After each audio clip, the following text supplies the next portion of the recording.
ka nang iyan yan. Kung ngayon sa ating natin, wala mo nang yung sequence, wala mo na. Alam mo naman ba? So, at the count of 5, sabay-sabay yung gano'n, sa kumigit, tumayulit natin. Okay, try natin. Okay, basta nakaready lang kayo lang. So, sabihin mo, dapat nakalaha. Okay, at the count of 5, try natin buhatin. One, ilagay mo na. 1, 2, 3, 4, 5. Big! Wala. Wala. Sige, try lang natin.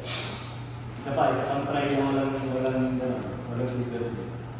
1, 2, 3, 4, 5. Wala. Yun lang yan. Hindi daw na iangat.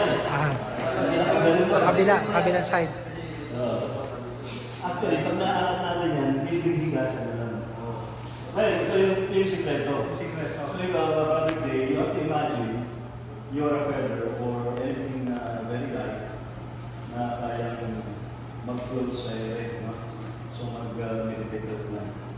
And while meditating, kayo naman, kayo apat, pwede kayong pumikit to imagine na wala kayong binubuhat habang ginaganon nyo.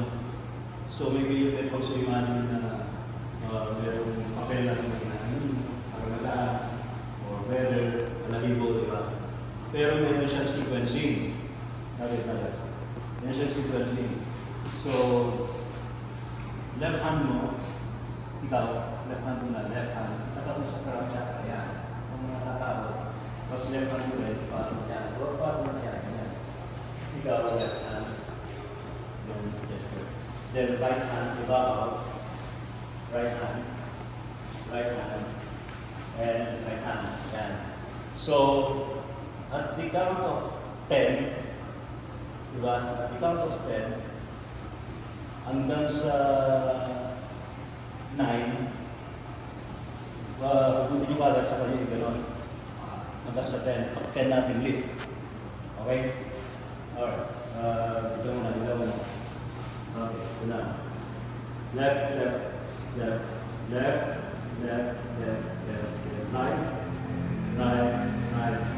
Right. 10, 9, 8. Maliit nyo rin na wala kayong buwan. Pwede kayo pumikit. 10, 9, 8, 7, 6, 5, 4, 3, 2, 1. Yan. Lift. Ingat ako. Okay, di ba? First attempt. Nabuhat yan.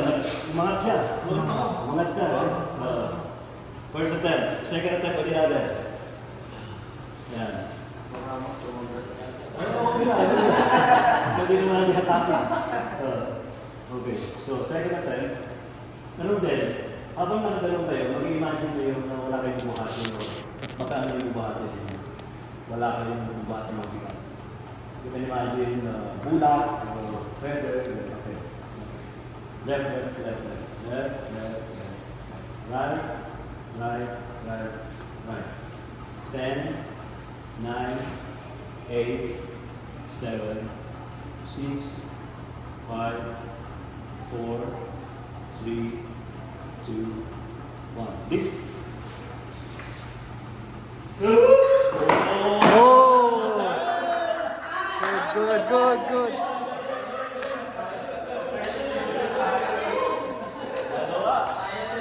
Ayos. Ma'am Jo, welcome. Nagawa na.